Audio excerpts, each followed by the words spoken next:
इधर दक्षिणी parse gas field पर हमले का बदला लेने के लिए ईरान ने इजरायल पर मिसाइलें बरसा दी। ईरान ने इजरायल के हाइफा में मौजूद उसकी सबसे बड़ी रिफाइनरी पर हमला किया। जानकारी के मुताबिक इसी रिफाइनरी से पूरे इजरायल में गैस और तेल की सप्लाई होती है और ईरान ने इसी तेल रिफाइनरी पर मिसाइल हमला कर दिया।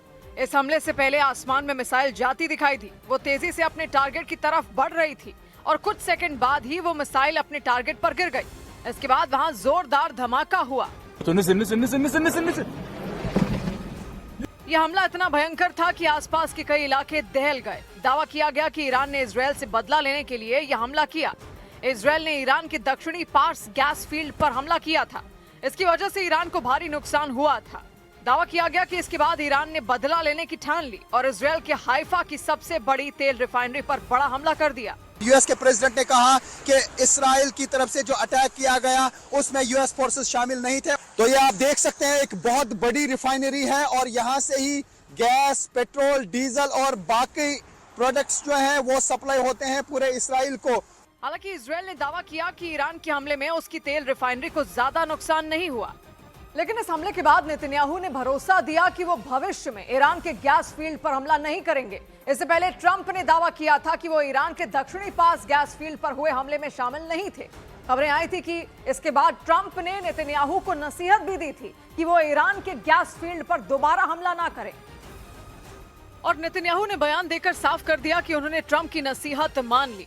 नेतन्याहू ने भरोसा दिया कि वो भविष्य में ईरान के गैस फील्ड पर हमला नहीं करेंगे। President Trump asked us to hold off on future attacks, and we're holding out.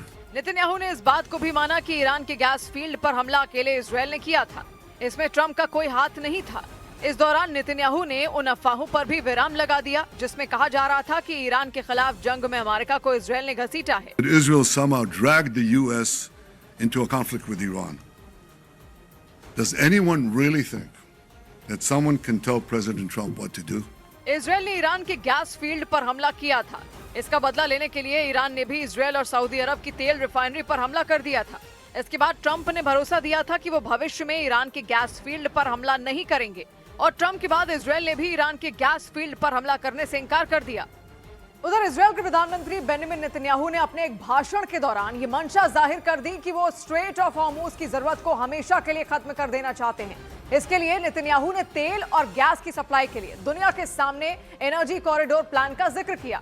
28 फरवरी को ईरान के साथ शुरू हुए जंग के दौरान पूरी दुनिया में तेल सप्लाई का अहम रास्ता स्ट्रेट ऑफ हॉर्मुज सबसे ज्यादा चर्चा में रहा और इसकी वजह थी समुद्री रास्ते पर ईरान का कब्जा। ईरान ने अमेरिका और इजरायल के साथ जंग के दौरान मिसाइलों और ड्रोन से पलटवार तो किया, इसके साथ ही उसने तेल सप्लाई के अहम रास्ते स्ट्रेट ऑफ हॉर्मुज को भी बंद कर दिया। नतीजा ये हुआ कि समुद्री रास्ते के दोनों तरफ जहाजों और तेल टैंकरों का जाम लग गया।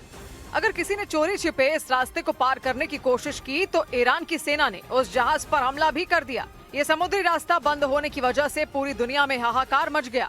कई देशों में तेल संकट पैदा हो गया। गैस के लिए कोहराम मच गया। ट्रंप ने ईरान के कब्जे से इस रास्ते को खाली करवाने के लिए दुनिया भर के देशों से अपील तक कर दी, लेकिन मदद नहीं मिली। हालात जस के तस बने रहे। इजरायल के पीएम ने ईरान पर दादागिरी करने और स्ट्रेट ऑफ हॉर्मुज के नाम पर पूरी दुनिया को ब्लैकमेल करने का आरोप लगा दिया। The death cult in Iran is trying to blackmail the world by closing a key international maritime route, the Straits of Hormuz. It won't work. Netanyahu ने अपने भाषण के दौरान उस प्लान का जिक्र कर दिया जिसके जरिए वो हॉर्मुज गलियारे को लेकर ईरान की दादागिरी को रोक सकते हैं और नेतन्याहू का ये प्लान ईरान के नजदीक हॉर्मुज गलियारे और लाल सागर के करीब मौजूद बाब अल मंदीब जैसे समुद्री रास्तों का विकल्प तैयार करने का है। मतलब तेल सप्लाई का ऐसा रास्ता जिस पर कोई भी देश कब्जा ना कर सके और बिना किसी रुकावट के तेल की सप्लाई दुनिया भर में होती रहे। और इसी के लिए बेंजामिन नेतन्याहू ने एनर्जी कॉरिडोर का रास्ता सुझाया। बेंजामिन नेतन्याहू के मुताबिक तेल और गैस को समुद्र की बजाय जमीन के रास्ते पाइपलाइन से भेजा जाए। बेंजामिन नेतन्याहू के प्लान के मुताबिक सऊदी अरब, यूएई, कुवैत और बहरीन जैसे खाड़ी के देश तेल और गैस अपनी जमीन से निकालें। इसके बाद सीधे पश्चिम की तरफ जमीन के पाइपलाइन के जरिए रास्ते से जॉर्डन होते हुए इजरायल पहुंचा दें। इजरायल को पार करते हुए वो तेल और गैस भूमध्य सागर पहुंचा दी जाए। वहां से इजरायल के हाइफा और अश्कलोन जैसे बंदरगाहों के जरिए यूरोप तक तेल और गैस की सप्लाई हो सकेगी। नेतन्याहू के मुताबिक अगर ऐसा कर लिया जाए तो स्ट्रेट ऑफ हॉर्मुज और बाब अल मंदीब जैसे समुद्री रास्तों से बचा जा सकेगा। लेकिन ये प्लान जितना बड़ा है उतना ही मुश्किल भी है, क्योंकि इसके लिए सऊदी अरब, यूएई समेत खाड़ी देशों को इजरायल के साथ खुलकर जुड़ना होगा। जॉर्डन को भी साथ लाना होगा। इतनी लंबी पाइपलाइन आतंकी हमलों या जंग के हालात में आसानी से निशाना बन सकती है। और सबसे अहम ये कि अगर इजरायल ये पाइपलाइन बनाएगा तो खाड़ी देश उस पर अपनी तेल सप्लाई के लिए निर्भर हो जाएंगे।